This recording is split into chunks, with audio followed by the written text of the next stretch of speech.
Hello. Oh, make sure. I'm not sure this is the right one. Okay, that's not the right one. Hold on. Oop. So we had the wrong microphone. So okay. Hello. Oh, there we go. Oh, you're gonna hear me twice. Hold on. There we go. So you probably had little microphone issue at the start. So we started. We took a second to start, but welcome back. Hope you guys are enjoying the series so far. Enjoying our streams here on Chieftain, and we are going to continue on and see now.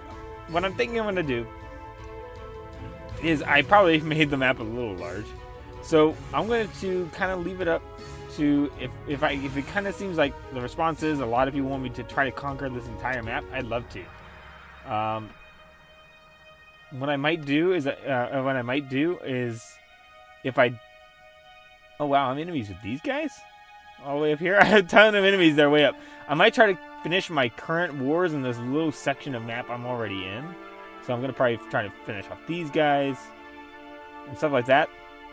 And I think in the future, we're going to probably leave this game off there, if that makes sense. So we're gonna try to continue with this one. We're gonna continue for a bit. We're gonna continue on this one, but that's kind of my long-term plans. Just want to keep you guys filled in, so you kind of can expect the future. What do you know what to expect in the future? There you go. Okay, so I think we did it at the end of our turn, so we're gonna end our turn.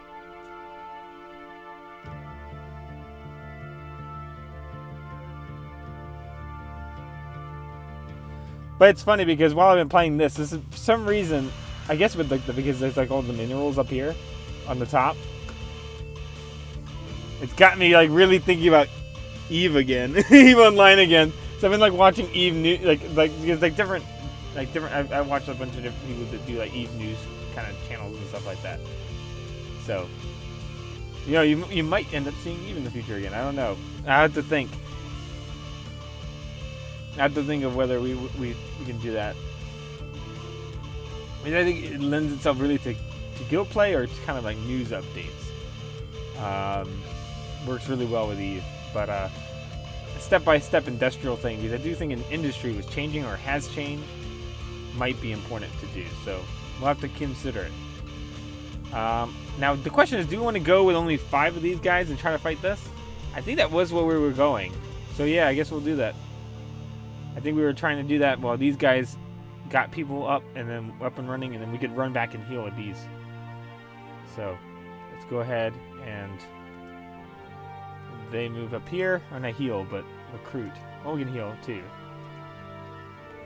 So they have 2 spearmen, which are I think we were considering those are flank units. The swords are going to be the body of our units. Basically, they're going to be the body of our line for that army. One, we're going to use a screen tactic. The other one, we're going to use spears guarding the flanks. So you'll see kind of where I'm going with this. So there is an option that where we could totally avoid knights and horsemen, and that would possibly be going ranged and having just ranged units for the last 2, or just creating a greater line by like just having a bunch more swordsmen. I don't know if we really want to do that. I don't know if that's what we really want to do. So I think what we're going to kind of leave at the moment is leave these guys open to be able to get knights once we get the monetary power to get them. Horsemen are good too. Don't forget horsemen, especially since they only cost wood. Well, they cost wood, food, and money too. So there is that. They cost less money per turn than knights, and they also don't take iron. So if you want to have a bunch of swordsmen, you're not extremely worried about that. So an axeman can kind of act as a little bit of like a cavalry kind of holding the spot for cavalry. The reason why I say that is because I think, at least I could be wrong, but I feel like they're a little bit faster, a little more aggressive than the swordsmen. I found that they tended to be a little more aggressive than the swordsmen whenever I use them. And actually surprisingly stand up pretty well against swordsmen than I would have expected. So I would say that they're not a bad choice to just have as a flank unit until you can afford knights and horsemen, and then just dump them for just the infantry to hold kind of a line, to be the anvil of which the cavalry that you will later on get, or in this case, decently fast infantry being axemen, will come down on later. So I think what we're gonna do is I'm gonna actually start recruiting axemen onto these guys, and we're gonna use the axemen in that manner. Because the people we're playing, the Lupin, actually do get a bonus to movement speed and bravery. So I think the axemen would actually be a pretty decent, because it was even relatively cheap, powerful, strong soldiers with quick feet and zeal for battle. So I'm assuming that's stamina and speed. But I'm gonna just do that real quick. I'm gonna just throw some axemen, and once we can afford cavalry, we're going to use cavalry instead. Now I want to conquer here, and I want to control the battle. So fight the battle. I found that the best results are always when you command the battle. It's almost always going to be when you command the battle. And I'm going to set up my lines not too far away from them.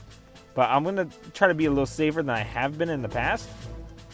Now remember, this is the screen. This army is the screen tactic. So actually, we're going to do that, and then we're going to put these guys here, and then these guys we're going to spread out. Now this is kind of a risky tactic, and I'll tell you why. The reason why it's risky is because when you're using spearmen as a screen, and this is in a lot of games, because as someone who's played a lot of Rome Total War, Tele Total War, and Warhammer Total War, albeit I'm more familiar with the earlier ones than the Warhammer one. Or I guess I could say I was always a little more proficient with the earlier ones, with the closest thing to I guess it's the general unit play that I still need to get a little bit better at, using heroes in a game like Rome Total War or so on, or in this case Warhammer Total War. But if you're actually just doing unit tactics, right? And actually, since I don't really have a timeline, I can actually go over some little just general tactic tips. So the problem with doing a line of spearmen in the front is some games they give like a charge break. I think in some games they'll have it where if something's charging them, right, they're going to hit them before they get charged, and you're going to negate the other person's charging. And I don't know if this game actually has a charge damage boost in any way. So we're actually using axemen as a flanker in one of these. Actually, I want to give the axemen the worst flank to defend, because I want a nice clear go ahead for my cavalry. These axemen are just not as good as the horsemen are going to be at flanking. So that's pretty cool. I haven't really taken a good look at the axemen before. So this is gonna be a more relaxed playthrough too, since we are kind of on the winning side of this war a little bit. But either way, a screen of spearmen is a weird tactic, because oftentimes in a lot of games like this, there's also a unit cohesion thing. Again, not something I'm not sure if that's in this particular game. I don't think that there is a unit cohesion thing in this particular game. But a lot of times that like if there's cavalry, they're gonna really mess up people who are They're going to or whenever like infantry charging in this way, typically the one who's more cohesive is better off, and the ones who are spread out are better off against arrows, right? Because it's less likely to hit them. But they kind of have this here. Generally, denser stops charges, wider stops arrows, because they can't volley fire you as easily. So we're gonna go around in the woods. Actually, since this game doesn't really have like that much of a time pressure, it's actually a really good one to kind of illustrate some common things about these kind of games. So I actually do kind of appreciate giving this kind of opportunity here. But as you can see, the problem with our screen tactic is that if people who are more specialized in fighting spearmen, a lot of times that would be the sword infantry would actually be kind of an infantry designed to fight them.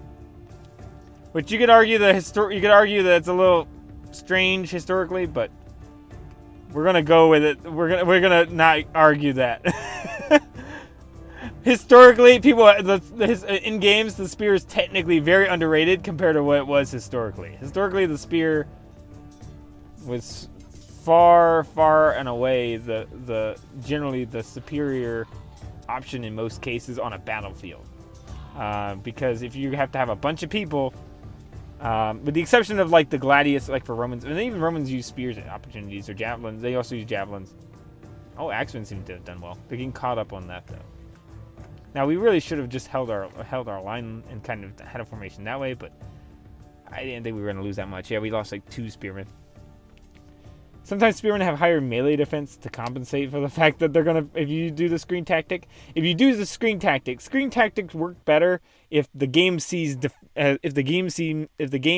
spearmen as being good at defense, not just good at a different weapon. If spearmen and swordsmen are the same skill wise, oftentimes screen doesn't work that well. You might as well just do a screen and then of normal infantry, or just not have a screen at all.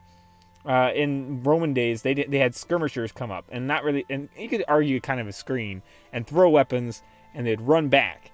They'd basically pull back. I think the Total Wars even have a little option where they run away as people approach them. They'd run back through the lines, and then be followed up by actual real infantry, by real who were meant to fight a good amount. So skirmishers, yeah, you got your slings, your javelins, all kinds of stuff like that. And then you had sometimes the actual legionnaires had javelins, and they would do javelin throwing like the pilum. Got 2 casualties and 90, and the enemy suffered 90. So we only had lost 2 people. That's not that bad. Fortunately, not from the swords unit, which we have only 5 people. So one of the reasons I'm taking that, and I'm probably gonna take this now too, is because I want to just get rid of those units. I just want to make them have to go and take those spaces again. Now, in general, and this is where I say that sometimes video game warfare can be different than like real life warfare tactics. Because a lot of times, if you look at wars, generally the idea was what worked out was trading space for time. So moving back, oftentimes letting the enemy get a bunch of area, was a lot better than just sending out somebody to die to defend it. Defending space typically mattered less than getting extra time to regroup, build up, everything like that. So generally just letting the enemy kind of take a bunch of places you don't really care about, as long as it wasn't a defensive structure or a place you couldn't afford to lose, a lot of times it was okay. And that's where you got slash and burn, especially in like more modern wars, I guess by modern 1900s, you got a lot of slash and burn wars, where they destroy infrastructure in the places that they were and move back, destroy the infrastructure in places they were, move back, and then once they had all kind of coalesced, moving forward and then going over area, and then there was no infrastructure to defend the attackers who are now spread over a great area. Obviously not something that's necessarily replicated in this, it is replicated, but not necessarily in video games. Aren't typically replicating that all the time. Oftentimes when you take a place, the people who make them, oftentimes the people who own the settlement oftentimes don't have a way of raising their own settlements, or not in the same manner, or not in the same expedience that you could in a real life scenario. But that is something that I kind of I believe Total War actually did have that. I think it did, but I don't remember if it was that you had to become a horde to be able to do it. It's been a while since I played a Total War, but believe it or not, it's not a bad idea. It's not a bad tactic, especially when you started getting into kind of the modern era of situations of where if you left a factory that could make munitions for your enemy, you did not want that thing surviving, because if it did, they could just repurpose it. I mean, now the speed at which they could repurpose it probably isn't super great, but they could do something with it. I mean, there was even where with tanks, rather than having tanks getting captured, that people would dig them, sink them into the ground. There'd be 2 different things that they could do. They could sink them into the ground, and to where just like that turret, basically the top of the tank was exposed. And the whole concept was basically it functioned like a bunker. It was basically a homemade bunker, and it wasn't really useful to the enemy if they took it. Unlike a real bunker, which would be peace request by Stogarland. That's not the one next to us. Okay, so let's accept that. That's not them. They're checkered, not diamonds. Let's just accept all the peace alliances. Now, it's funny because like the history of kind of warfare tactics over like time has been totally different. And there's some things that stay the same. And there's like the joke of, I think, that Metal Gear was the thing that war never, or not. I think Metal Gear and Fallout both have the term that war never changes, right? I think it was only in Metal Gear 4 they mentioned that, but in the Fallout, a lot of Fallouts mention it. But it does actually. It does very much so, and it mostly changes on how infrastructure is treated. How infrastructure and army recruitment, things like that. Because back in a lot of the fuel era, you didn't necessarily, depending on where you were in the world. Some places in the world, they didn't necessarily have just a standing group of soldiers. They would have like a warrior group, like whether you did knights, samurai, whatever you want to say. Some places had a kind of a warrior group. It was the closest thing to a standing army, but they were significantly smaller in size than the just the general industrial core of the faction. Like in this case, there's obviously more farmers, more just day laborers. I think that's the term, day laborer. There's actually a term that I learned, and I loved the term because I forgot. Because it actually meant a job that was actually a real job in the medieval ages that meant someone who did just odd jobs. It was like the closest thing to like an actual adventure. It really did exist.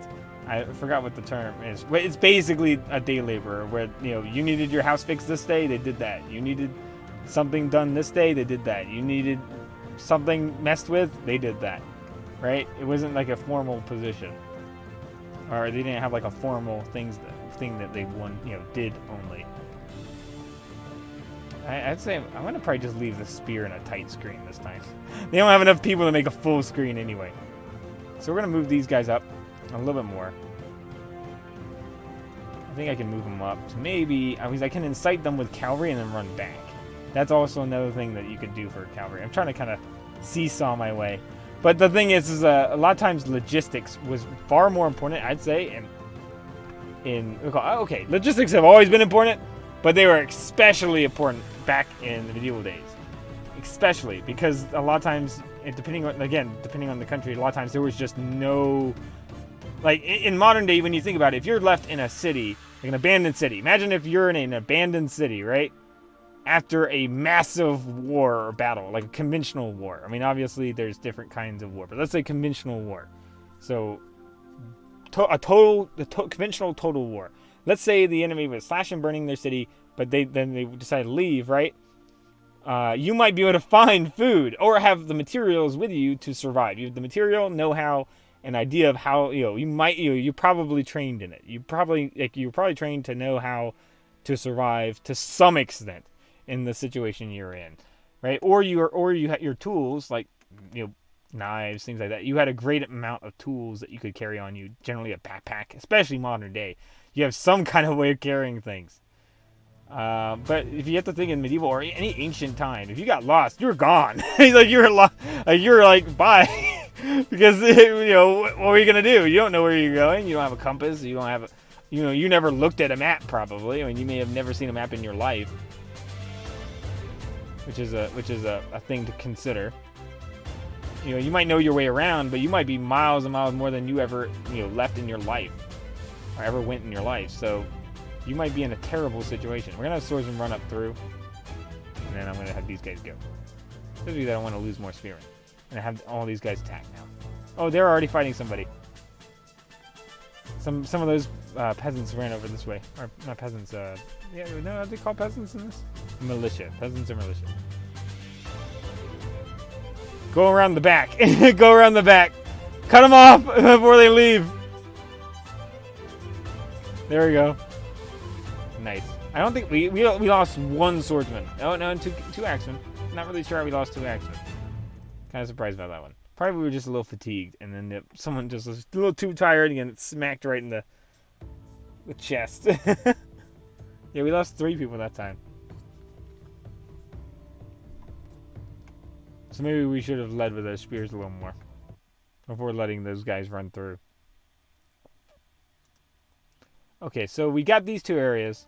Again, in real life tactics, this is a huge mistake since we're leaving a huge open area of just our stuff, and now we have to get back here, and they could just take it if they really wanted. But we are basically getting something to take up their time, so it's not that bad in all things considered.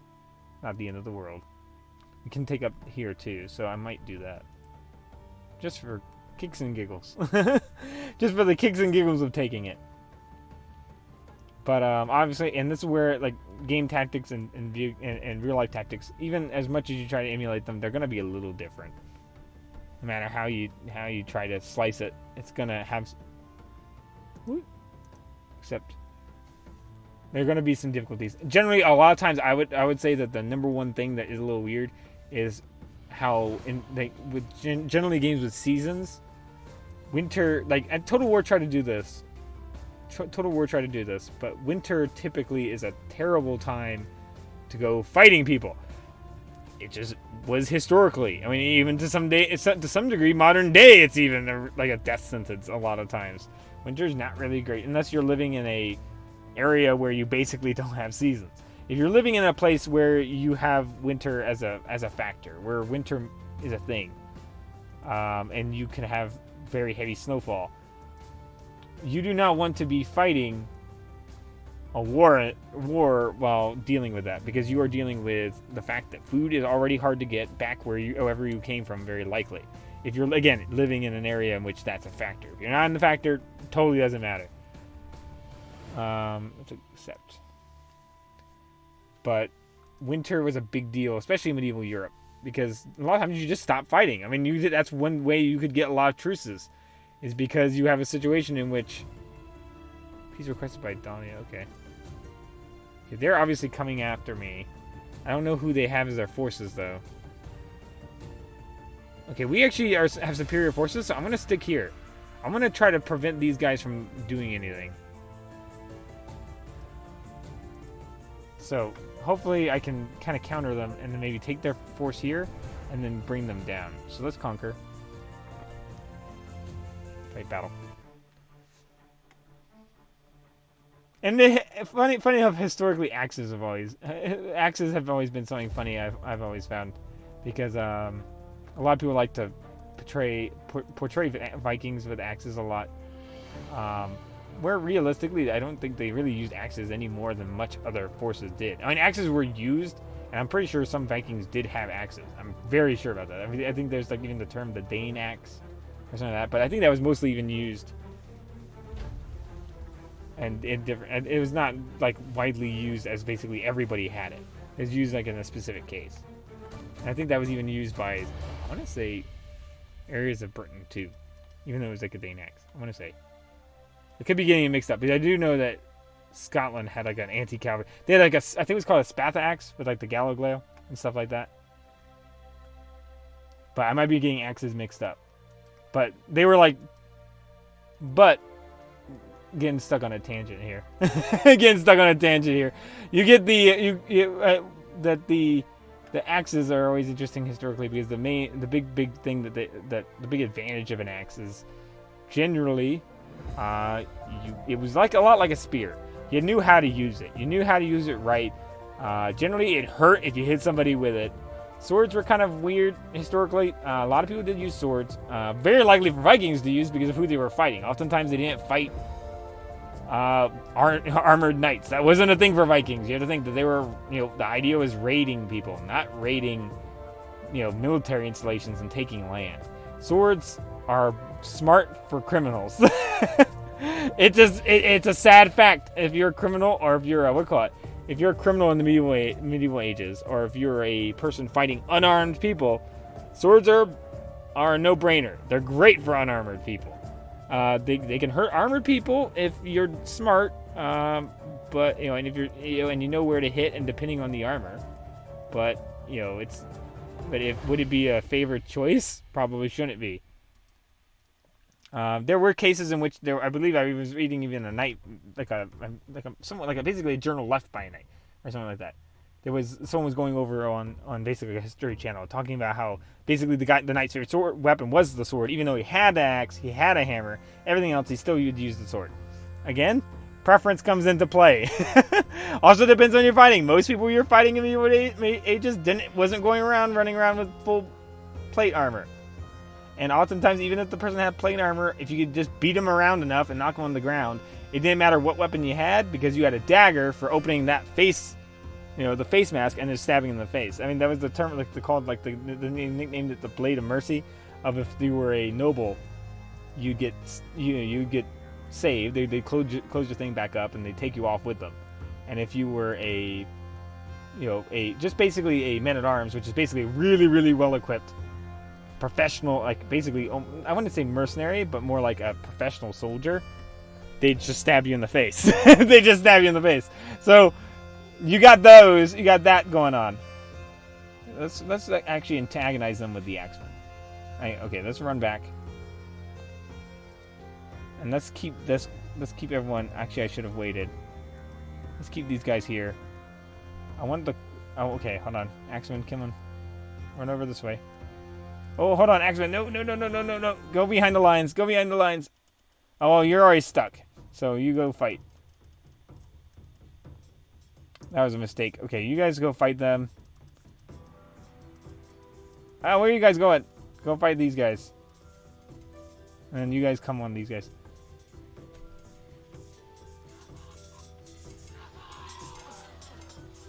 Okay. There we go. There we go. I think the fight went better this time.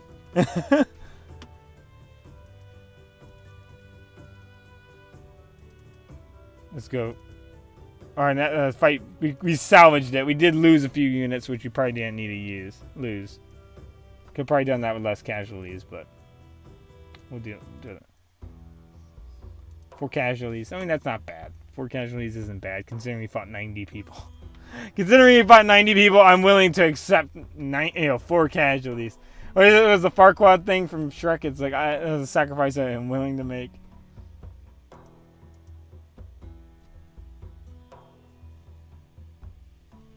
I mean, ideally you want no casualties. But that's everything. Like, that was basically how I played Rome Total. I played a lot of strategy games, actually really, really concerned for the lives of my troops. in the old Total War games. When I was a kid, it was next to devastating if I lost any troops. So I'd be so defensive of characters. Specifically of units I liked. I think Triarii were one of my favorite units in the game. If I wasn't playing as someone, I think the Seleucids, which were later, was a faction I enjoyed as well. But other than Romans, but Brutii with Triarii were 2 of my favorite things to use. But let's run over this way. Okay, or just kind of. I can move, but I think that'd be silly. I'd be attacking them on neutral territory where I could just stay on this lumberyard and get 90 free troops. Which then you can use them as expendable. You can use their expendables at that point because they're just local troops. I don't like to treat them like expendables because it feels a little rough, but war is war in this case, and it's free troops. I imagine that was an actual thing, like an actual issue people did with actual sentiment. Maybe shared in medieval ages. Well, I mean, this local village has volunteered to run in front of everyone else. So, as much as I wouldn't want to just waste them, they volunteered. Peace requested by Redderlands, sure.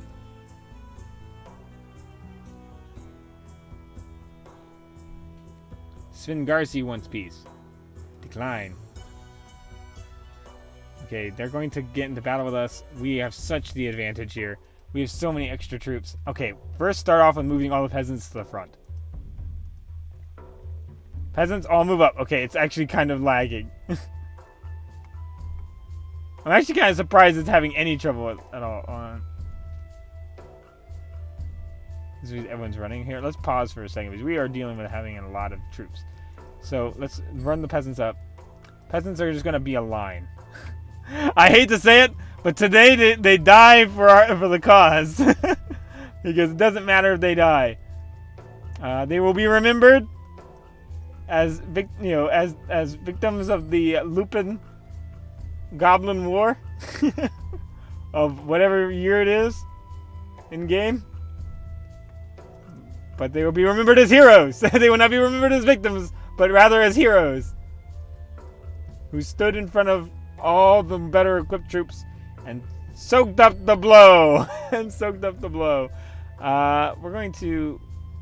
gonna let them do attack. I'll leave them on attack. Everyone else, you move to the center line. I want you on the center line.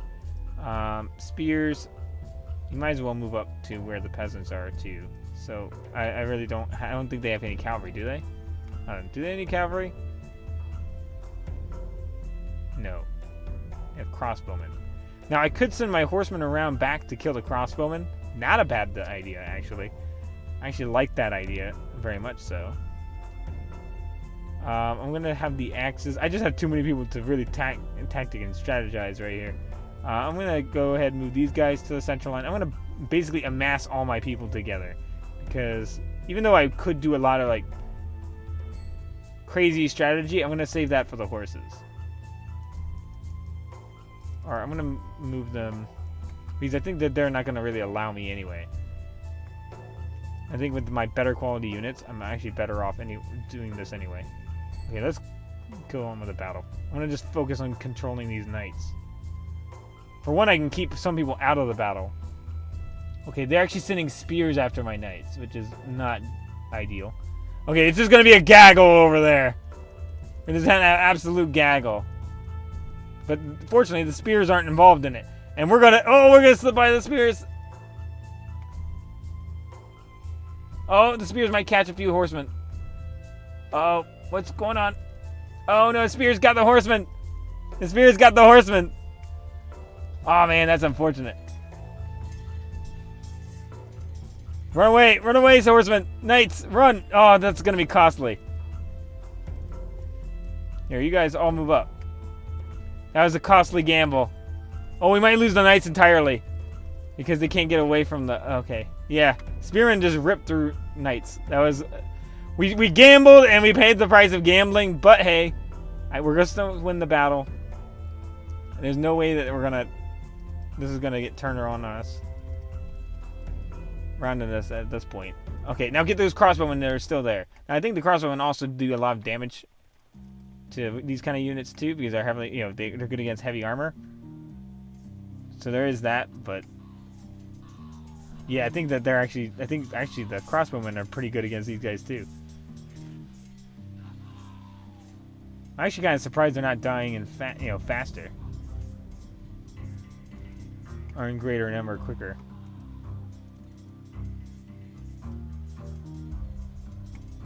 Okay, hold on. Everyone who's alive, return back.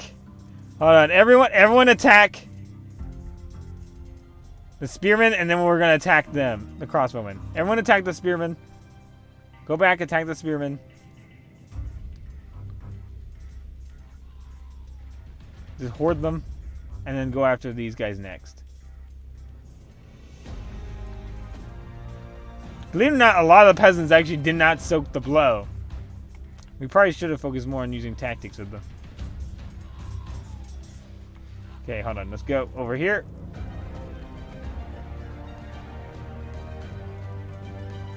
Now, no unit, I think, died, which I guess is fortunate.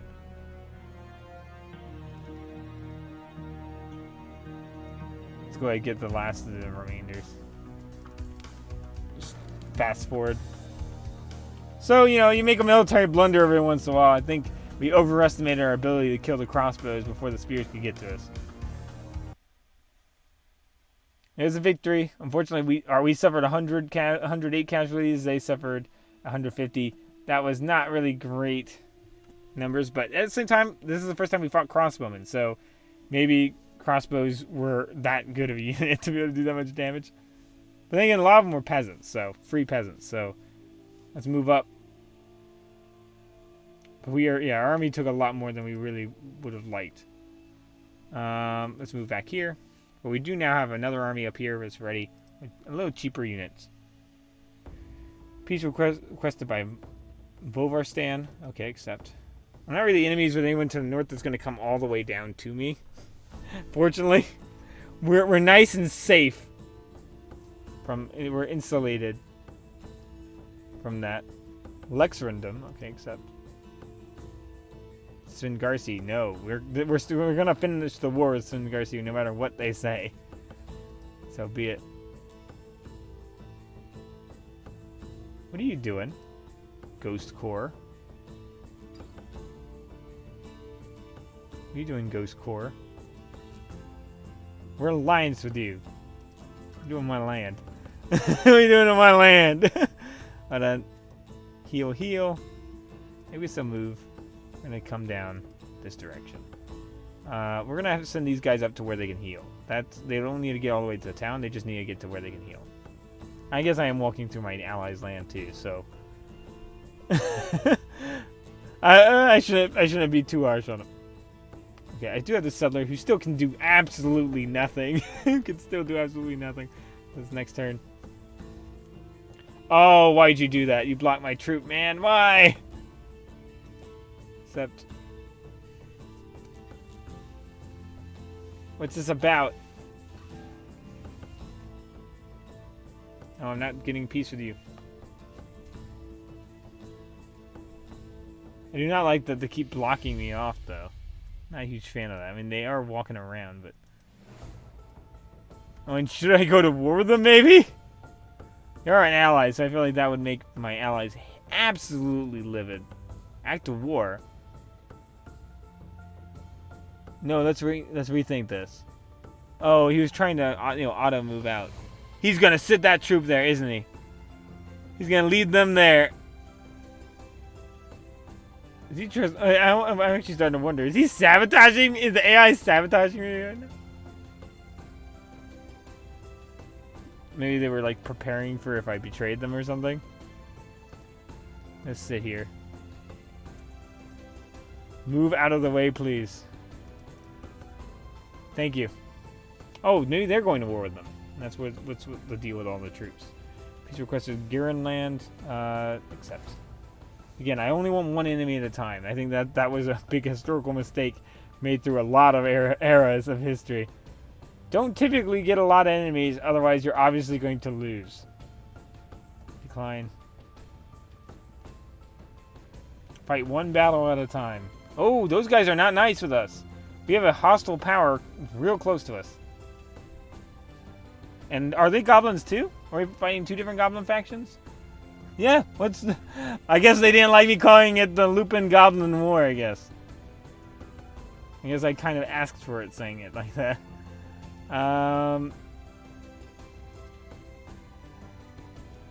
So let's go back this direction. There we go. And I have these guys. I could actually go help my allies here. But I do want to actually take more land. But then again, I could take their land. Admittedly, it'll be on the other side of my allies. But that is food. And food goes for horses, and horses are very useful. And there are also fields, meaning I can destroy the field, and instead of a field, have a city. So that's something I should consider. They do have a city real close to that border.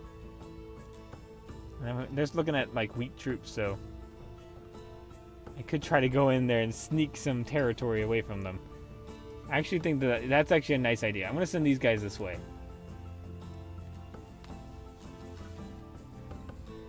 I'll send them to where they're going to there. And then you guys move here next turn.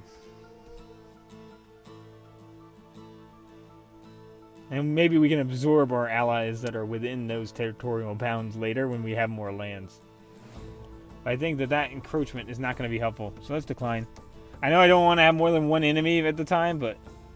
Ooh, our military strength is somewhat matched. Peace may be a way of preventing a costly stalemate. That's actually a good question. I'm going to decline. I know this might be a little weird, but I'm going to actually decline. Because they're too close to my borders for me to be comfortable. And there's a city right there. I am really uncomfortable with this. They just have it's a peasant army! They're literally running around with a peasant army! We actually do touch their lands with that guy. If they take another city, we could take that city back, and it'd be ours! It'd be our city! You know, I'm gonna maybe even make another army. As crazy as it sounds, I might actually try and go ahead and make another army. That means that it'll be harder to reinforce the armies we have, but we may be able to afford it if we just do some cheap units. So if we do something like spears, axes, and swordsmen again. So let's start with the core of our unit here, which is going to be the swordsman. Move him here, and let's heal, heal, heal, and heal. We're gonna not be able to repair the knights very quickly. Knights are gonna be a kind of a hard one to fix. Knights are gonna be a little rough. Now let's think here. Let's try to think strategically. Okay, I don't think we have any more turns to think strategically, so let's just continue. As long as our allies don't betray us, we're gonna be okay. If our allies betray us, we're in some serious, serious trouble. We're declared on ally. Okay. Peace request by Singarsi. Maybe we should just accept their peace. I don't know. War on two fronts is going to be kind of weird. But I do have an ally there who's basically blocking the area. So I'm going to decline. Ah, no, they're sending troops. Not going to require... I'm not going to request peace. I'm going to... Oh, I could fight them on their turf. Or I could fight them on my turf. The question is, are they going to go to my turf? Or are they going to try to take that city? Or if they move somewhere else, I'm in some serious trouble. Not that they'll win. I mean, if you look at their peasants, it's pretty pathetic.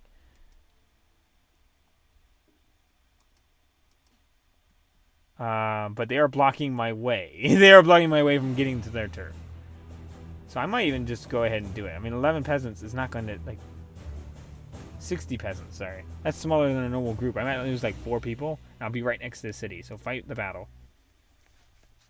And they won't be able to heal their troops, realistically. So, they're actually standing inside the city? Okay. Let's go... Let's do some battle pause here. So just kind of get a look at just how little the army is. Not very big group. Very small group. So I think what I'm going to do is I'm going to kind of station my guys in the center here. So I'm going to just station them here. Here. And what I'm going to do is I'm also going to...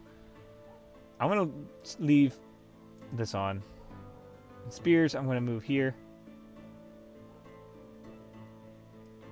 And other spears move over here. Axes move over here.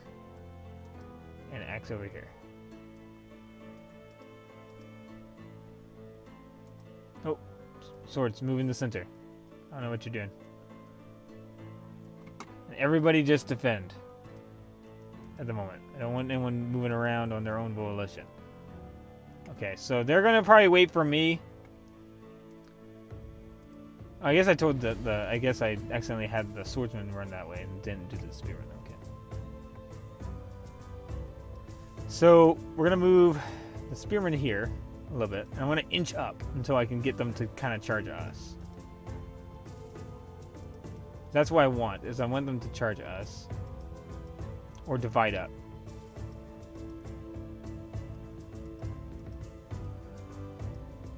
We can kind of fold in on them with the spearmen a little bit. And then the axemen. I think they're actually just going to wait on us. Because they want us to use the fatigue. Fortunately, fatigue in this game comes back, I feel like, a little faster than it did in the Total War games. I'm going to go ahead and slip through here. And try to ambush them from the side. We're going to get ambushed here. Okay. Now you guys. Go. And attack. Get them from the back. Block off the exits. Come in. There we go. Everybody fight. Fight for your lives. Oh, total victory. Yeah, we lost one person. That was a nice battle. Absolutely nice battle. That's not even like amount that we have to care about. That's not an amount we have to care about. One guy. That's not gonna stop us at all. Let's go ahead and we already healed up here, right? As much as we could kind of allow. Bunch of peasants, one thing of knights, no spears, so that's good. I love to see a no spear army. I'd much rather deal with a no spear army. Down here. We're not going to worry about repairing those knights more. But we are going to make some more spearmen. Some more spearmen. We do not get a lot of money per turn, so we're going to be in some trouble. We do need to take more cities if we want to make a decent-sized army again. The way we've been fielding before. Let's think. Let's try to be smart about this. I'll leave them there. I'll leave these guys there, and I'll turn. These are kind of going to be letting through those guys to my lands. And even though I make way more wood than I really need to make. Peace requested by Sven Garci. Maybe I should just decline. Because I have a lot of northern territory. And I don't think fighting them is going to be kind of a stalemate most of the times. No, decline. Whereas the other one I think might be a better chance. I don't know. I feel like they're just really good at basically clashing with me and then coming off with nothing working in anyone's favor. Oh, they might get there before me. That's not good.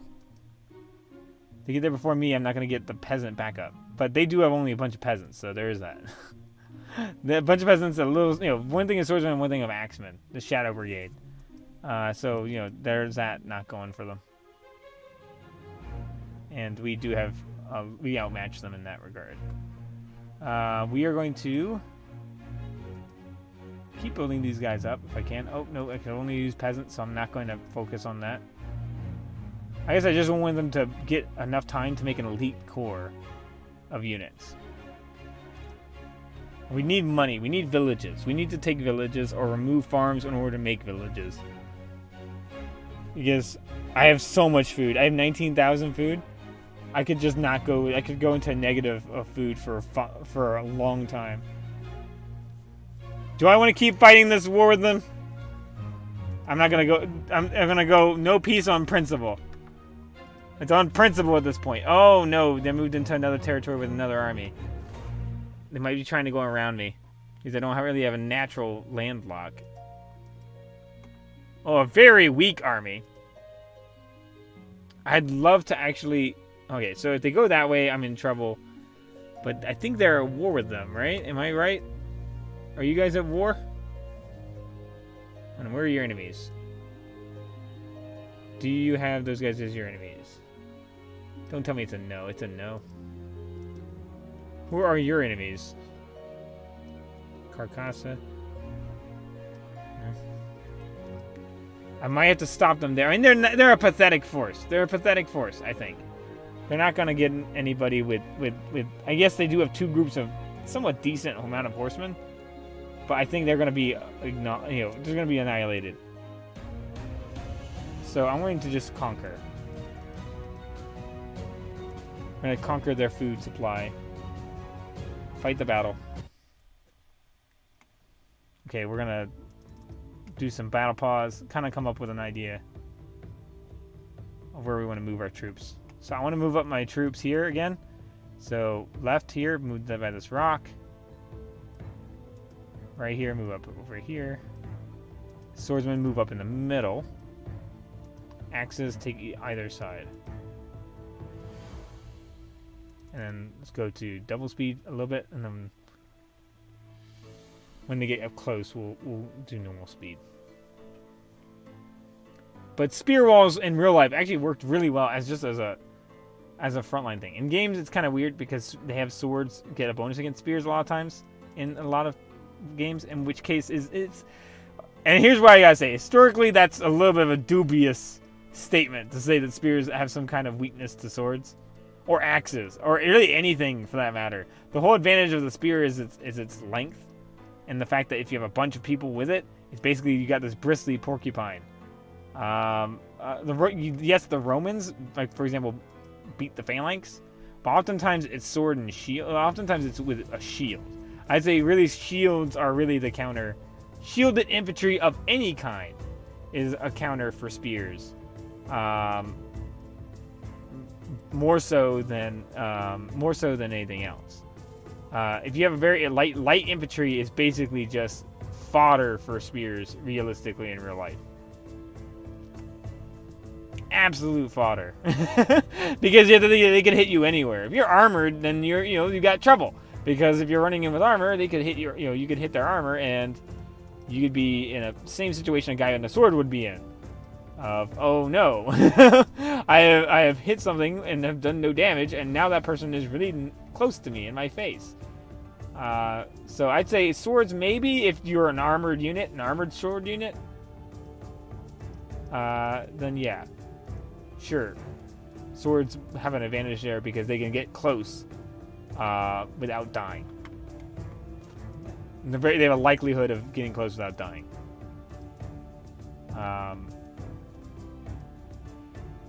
Oftentimes, I think that a lot of people have like one favorite weapon, and then they go, in every case, it will work. It's the best thing ever. It's not typically like that. Generally, a weapon had something it was used for. And outside of the situation, out of the ideal situation, almost every weapon is terrible. Realistically. For example, like you could talk about how great a sword is, but then if the other if the alternative was a machine gun, for example, it'd be silly to use anything other than the machine gun. But then again, a machine gun with no bullets, for example, is obviously weaker than because obviously the worst idea. It's obviously a worse idea than a machine gun that has bullets, or a pistol that has bullets. I think if you listen to a lot of people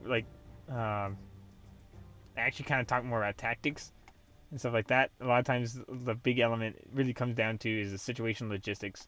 Something can be conditionally bad, and something can be just really conditionally good. Spears, for example, if you're blind, it might be a little harder because you have to get a pinpoint thing versus something that increases your wide strikes. So, for example, if you don't really have great eyesight, you could still use a spear. You probably could get really good at a spear. If you kind of are pointed in the right direction, or if you have an idea of where they're coming, or if you can find a choke point. You might get, but the thing is that it's just the opportunity cost of using something where it has wide motions to make up for poor eyesight or something like that, or that in that situation. So, or if you're, let's say you're really, really, really can't lift anything. You're not really very good at lifting things. Even anything of moderate weight is going to be troublesome for you. Then, even though you might be in a situation in which a great sword would be amazing for you, right? And it's not really that heavy. Great swords really aren't all that heavy. If you're really, really someone who couldn't even lift that, right? Then something like a dagger, even though it's not, again, there's not that huge much of a weight disparity, but in this hypothetical, then the dagger would be a better idea. It's all depending on logistics and situations. I know that there was a joke that someone was making. I don't know. I watched a lot of Skullgrim too, and I don't know if it was Skullgrim that made the point. I credit him for making the point that there was or actually mentioning in one of the episodes he did about there was a medieval dagger manual, and the guy was basically saying, "Look at how I can beat everyone with daggers." You know what I mean? So the guy in medieval ages is saying, "I could beat anybody with my dagger," right? But it was basically a lot of bluster and bravado on behalf of the guy probably writing it, because it's situational. If you're in a hallway and there's no way of getting around a guy who has a spear, and you're not already close up to him, and you don't have any armor, the chance that he will win, whoever it is will win, is higher than your chance with the dagger, because unless you're, assuming you're equally skilled. If you're equally skilled, you are at a disadvantage. You are at a disadvantage. Oh, let's fight this one.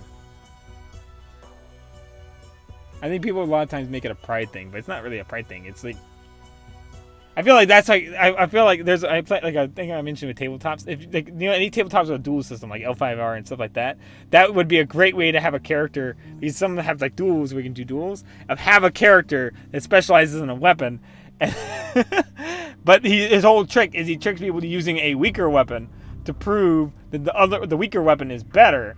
But they're actually using a weapon that is situationally better for the situation. But they they attack the person's pride. Oh, in that weapon. For example, like in L5R, there's like duels and you can set terms of duels, right?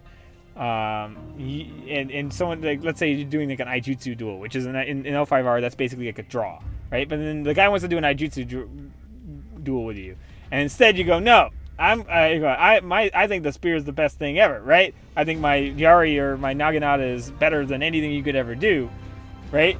You could kind of incite the guy into wanting to prove that that his shorter weapon is better than yours, and then convince him to go. No, the duel starts with us both at spear range. You see what I'm saying? And then that gives you a distinct advantage. It's just an advantage. It's an advantage for the sword to be closer than spear range. There's no pride. There's no there's like nothing to be prideful one way or the or to feel embarrassed about one way or the other. It's not one is bad, it's just bad in that situation, or it's not its best in that situation. I mean, even with I think I mentioned Nodachis on here before. Nodachis were not used that widely, I think because the materials at the time when Nodachis existed really didn't hold up as well. Like Nodachis wouldn't be like no problem to make nowadays. But back in the day, making something really that long is kind of troublesome. It's kind of troublesome, and it takes a lot of material for something you don't know really. If it breaks, it's a lot of trouble. So you're better off. You might practically be better off with something shorter, like if you're going in Japan, like a katana, or something. Let's say you're in Europe and you have to pick between a great sword, a long sword, great sword, or whatever you want to call it,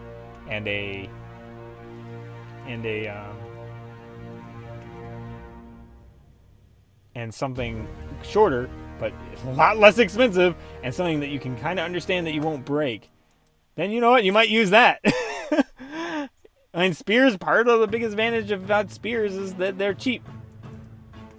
You could give a bunch of people spears, and if they die or lose it, or it's whatever. They die or lose something else. Now, that's where you get halberds. Halberds were kind of like an expensive version of a spear with a lot extra features, which made it kind of a multi-tool. And polearms were what you would consider, at least in Europe, polearms were basically, if you were in a battle, you're going to see polearms very, very, very, very likely. Unless I guess you could argue Britain can be a little bit special in that case of where it really, you were going to see bows a lot more than crossbows. You're going to see weapons that, you're going to see a lot more cavalry, heavy cavalry versus infantry.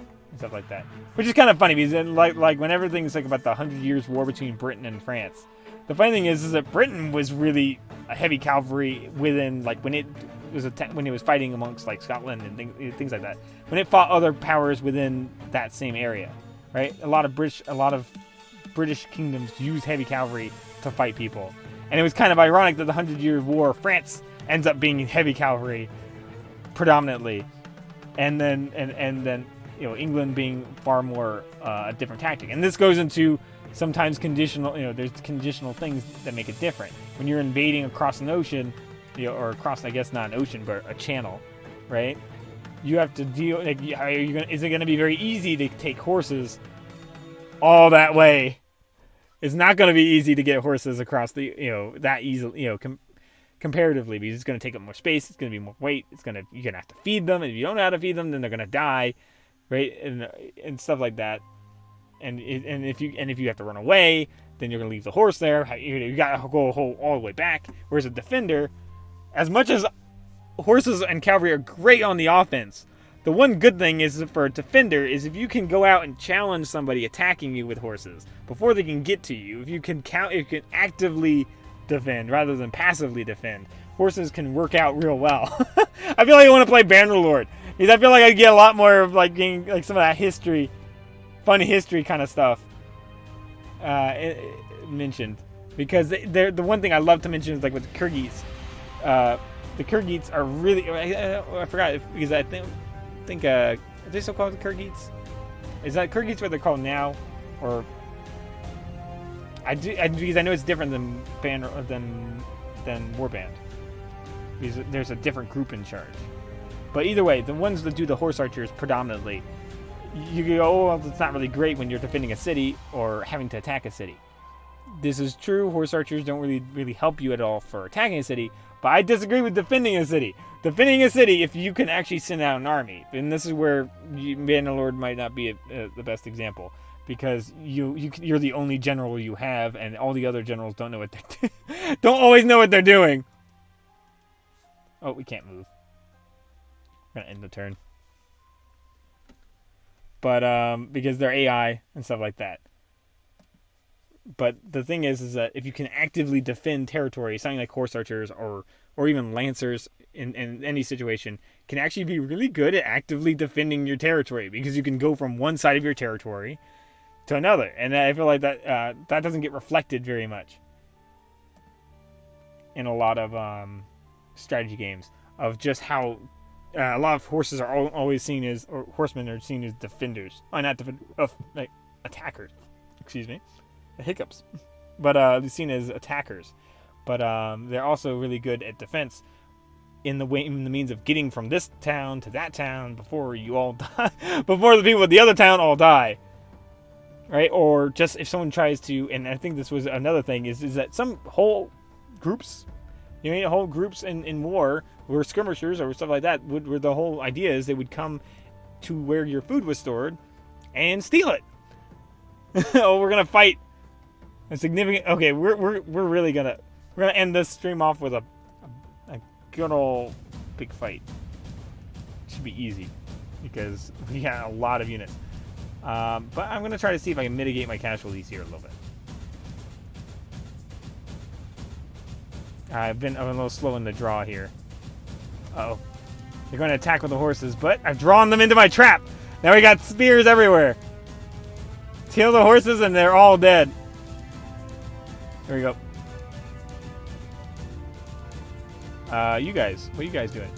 You guys enjoying the field over there? You too? You guys enjoying just hanging out? There we go.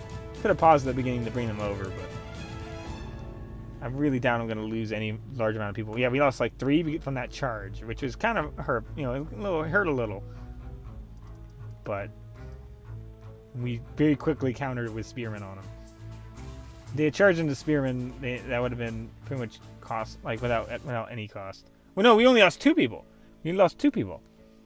Okay, so it didn't really matter that much. And their army's gone, so I don't have to worry about them. And 2 people is not enough to stop my army's advance. So we're gonna leave it out there. I think some games have given like horsemen extra movement though, so you can kind of use them. It does reflect, I guess, that they could defend if you only have horsemen in your party. But I think one cool thing Bannerlord did is that if you have enough horses in your inventory to match the people you have in your party, your movement moves faster, because it's insinuating your infantry rides their horses until they get to the battlefield. Then they leave their horses behind because they're not war horses, which is very different. A horse that is trained to charge into people and a horse that isn't trained to charge into people are going to be a big difference, because a horse trained horse trained to charge into people will actually go forward, whereas a horse trained not to go into people will very likely just rear back and not want to go into other people because it doesn't know what the heck you're doing because it's trained not to pummel people in public areas. And is I'm thinking, oh well, this is deadly. I'm going to avoid this. I'm going to avoid this. It has common sense, unlike the person probably writing it. But going into attacking someone, charging someone with a horse that has never charged into anything. But I guess we'll leave it at that. So fun little history lesson, fun little class.